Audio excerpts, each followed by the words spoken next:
You know, folks, one of the things that really bugs me about Christian fundamentalism is that so many Christian fundamentalists don't follow the fundamentals of Christianity. Instead, for them, Christian fundamentalism means digging through the Old Testament, picking and choosing which aspects of outdated Israelite law they want to inflict on themselves and everybody else. I maintain that one of the worst publishing decisions that has ever been carried out in the history of humanity was the packaging of the Old Testament and the New Testament together. Because instead of treating the Old Testament like this important historical document that offers contextualization for the importance of the New Testament, so many Christian fundamentalists treat the New Testament like it's Ghostbusters 2, a quaint novelty that's only available as a bonus feature on the DVD for its predecessor.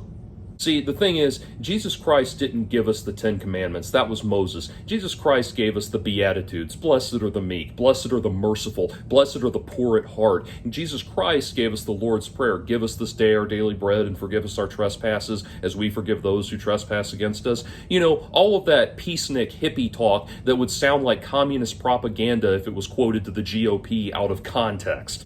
And that's the thing. When you hear about Christian fundamentalists wanting to abolish homosexuality or abortion or convince everyone that the earth is 6,000 years old, they aren't practicing the fundamentals of Christianity. They're instead combing through the Old Testament, finding passages that can be manipulated to support what they already believe. And that brings the subject of today's discussion into very sharp focus because, believe it or not, the Bible actually does not condemn abortion. In fact, in many ways, it goes in the opposite direction. Exodus 21 verses 22 and 23 specify that if a man injures a woman in such a way that her injuries result in death, that man is to himself be put to death. But if a man injures a woman in such a way that her injuries result in a miscarriage, he only has to pay a fine. In other words, Old Testament law did not grant a pregnancy the same protections under the law as a birthed person. But if that's not good enough, there's always Hosea 13:16, which calls for Sumerian women to have their wombs ripped open and their unborn babies smashed against rocks. I mean, say what you will about those annoying hashtag shout your abortion feminists, but none of them are calling for abortion to be used as a tool of conquest in times of war. In absence of specific dictates in the Bible that forbid abortion, the pro-life, or more accurately described, pro-forced pregnancy contingent will start pouring through poetically worded passages, trying to find something that can be interpreted in such a way as to suggest that God would frown on abortion. A favorite example of this is the passage in Jeremiah where God tells Jeremiah that he knew him in the womb and had a plan for his life even then. The problem with this line of thinking is that it presumes that anything God is saying to one person is a dictate that has to be carried out by all Christians everywhere all the time. This is the same line of thinking that brings people to think that Onan spilling his seed on the ground and being punished for it means that nobody can pull out, nobody can whack off, nobody can use protection, and nobody can have sex for fun, when in reality it's a passage about a very specific set of circumstances and a man defying God's will under a very specific set of circumstances. Similarly, the passage in Jeremiah is not meant to be interpreted as some sort of overarching message about all people and the idea that God has a plan for everybody's life which transcends the possibility of them being aborted. God is speaking very specifically to Jeremiah about his plan specifically for Jeremiah's life to have him become a prophet.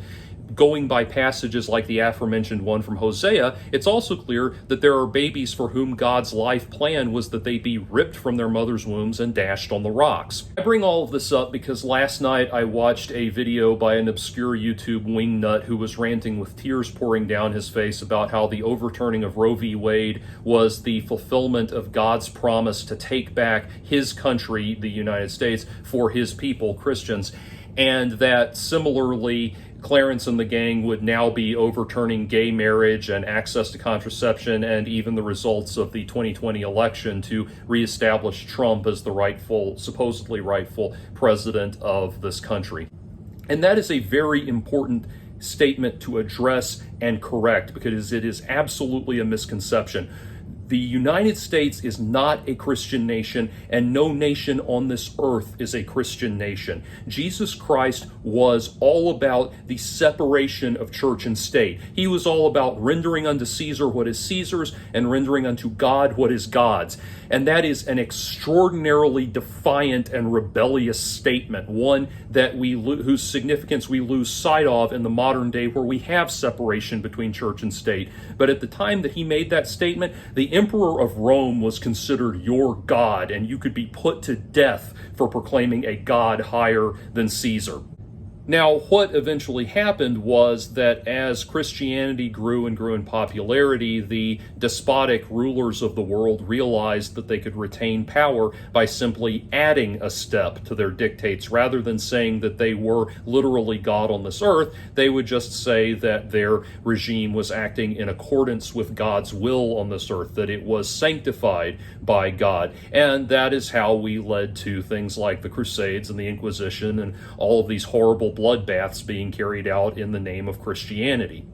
This is important for us to take into consideration because it allows us to understand the modern day Christian right in this country, a movement that is ostensibly founded on the teachings of Jesus Christ, yet the people that it pushes forward as its representatives are people like Rush Limbaugh and Donald Trump, people who derive pleasure and joy from exactly one thing in this life, and that is knocking you down on the ground, shaking their dicks in your face and saying, "Ha ha, I'm better than you." Make no mistake, if these kind of people had been alive in the time of Jesus Christ, they would not have been Christians. They would have been Roman soldiers. And that is why we only hear about these kind of people invoking Christian concepts of compassion and mercy when it involves justifying their infliction of sadistic suffering on another person. They suddenly invoke Christian compassion and mercy when it involves forcing a rape victim to carry her rapist's baby to term. They only discover Christian compassion and mercy when it involves forcing a 10-year-old girl to give birth, when it involves forcing a woman to go through pregnancy, labor, and delivery only to give birth to a baby that was going to die 5 seconds after being born because she knew months ago that it was already going to be born without vital organs. Only when they need to justify demonizing Michael Schiavo for the high crime of wanting to take his wife off life support after she had been in a persistent vegetative state for 15 years with no hope of recovery. Only when it involves justifying separating the legal status or terminating the legal status of a relationship between two people who love each other. Only when it allows them to justify keeping contraception and prophylactics out of Africa despite the fact that it's being ravaged by AIDS. The compassion of these people only leads to enhanced and increased suffering because that is their goal. By their fruits you shall know them. When I heard about Roe v. Wade being overturned, I read an article in the Associated Press that said that on the day it was overturned, there were Christians standing outside of the only abortion clinic in Mississippi screaming horrible things about hellfire and damnation at the women who were going into the clinic. I used to live in Mississippi, and I can tell you that that description is 100% accurate. Contrary to what PureFlix and Abby Johnson and Lila Rose would like you to think, the people who stand outside of abortion clinics are not kind-hearted, passive folk who stand up to big abortion like David before Goliath. They are an angry lynch mob consisting entirely of Carrie White's mob. So the question, I'm sure, then arises, where do I think that Jesus would be in that situation of the woman walking into the abortion clinic? What do I think his actions would be in that moment? What would Jesus do? Well, I've read all 4 books of the account of Jesus Christ and his life, and nowhere do we see Jesus doing something so pathetic and cowardly as joining an angry lynch mob and casting aspersions on people from the safety of the crowd. Quite the contrary.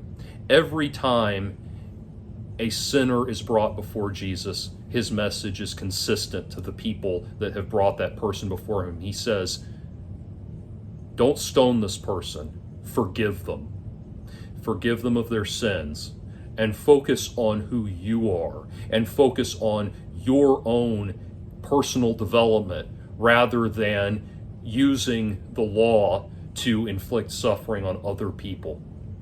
Focus on you. Focus on what's going on in your heart. That was his consistent message. And so I truly believe that if Jesus were alive in that situation, his response would be to calm down the crowd and allow the woman to enter peacefully.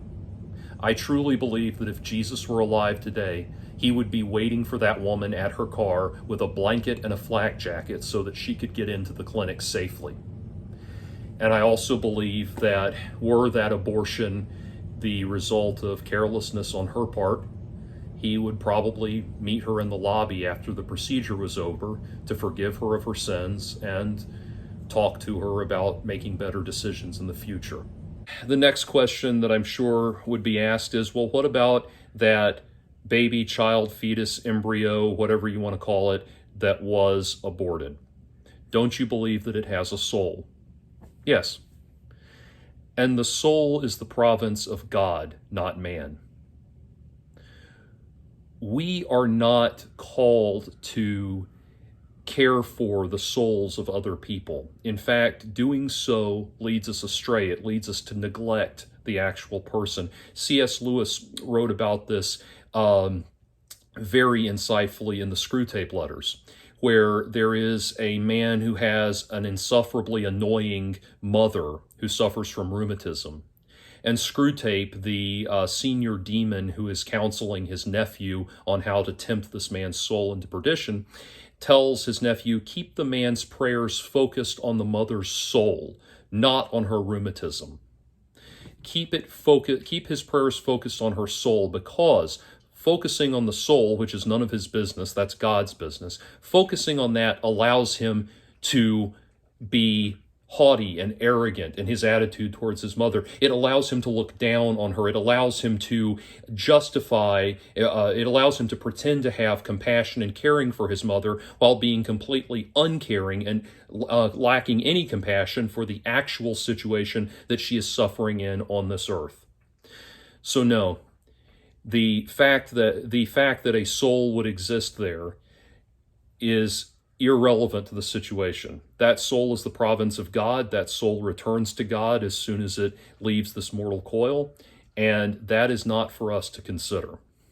Now, I know that there are those of you out there in the Christian right who will want to say to me that you really and truly do have compassion and sympathy for the woman, and that you don't want to cause her any undue suffering. It was never your intention to cause her any suffering at all, and you realize that as difficult as this process is going to be, you still feel that carrying the pregnancy to term always embodies the moral high ground. I understand that. I realize that. And I am not challenging you in that.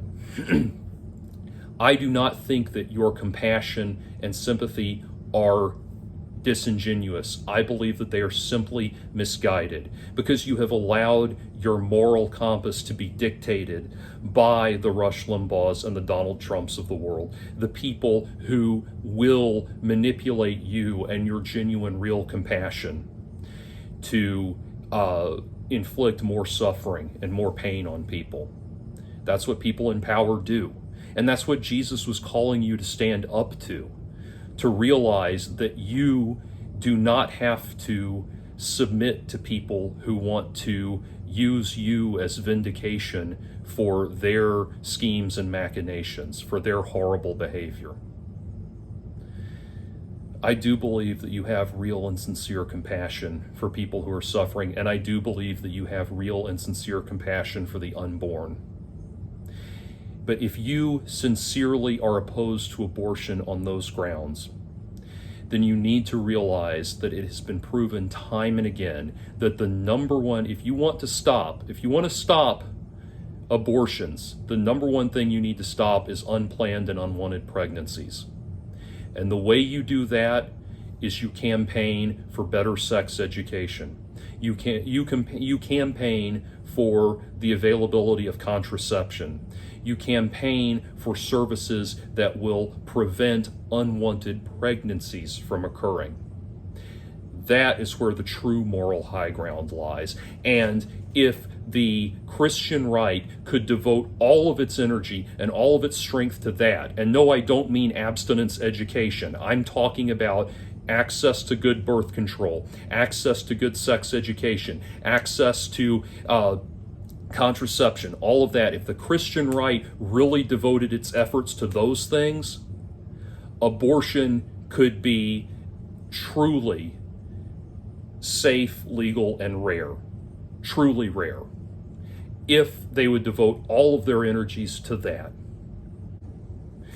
Now I want to close by saying this. The Daily Wire's Matt Walsh is someone that I agree with maybe 10% of the time. But recently he has been asking the question, what is a woman? He's built a documentary around it. He's been asking the question, what is a woman? And he's using that question as a rhetorical device to poke holes in certain long-held but unquestioned beliefs about identity politics. I actually think that what he's doing is correct there. He is correct to ask that question in that way. Why I feel that way is a topic for another video that I want to get into some other time.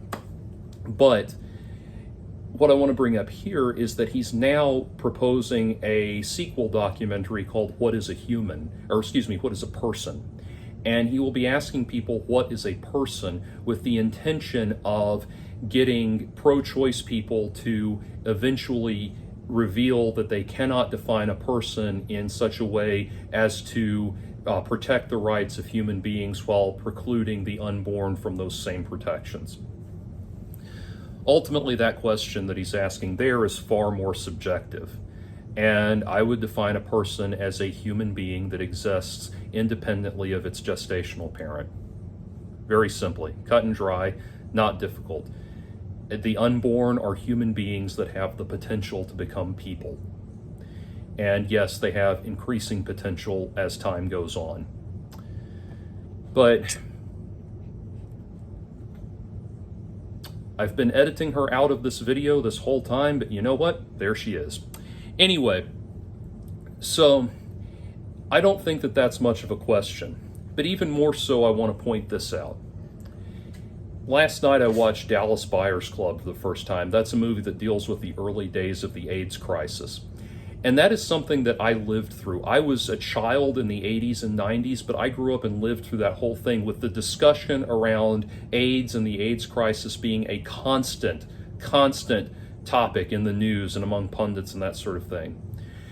And while it was certainly not directly stated, it was very clear in their attitudes, their indifference, and their perspectives on the matter that the Christian right saw as the appropriate solution for the AIDS crisis to let people suffering from AIDS die out.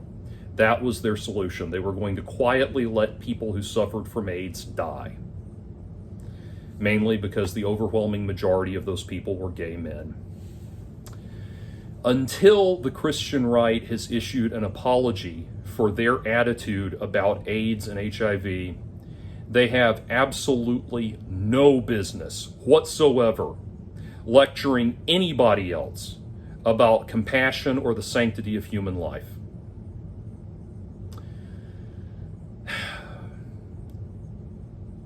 I know that the very next question people are going to ask me is, well, why do you care about this so much when all Roe v. Wade being canceled does is throw the issue back to the states?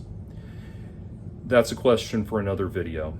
For the time being, suffice to say that things are going to get bad, and they're going to get worse before they get better. Peace. God bless.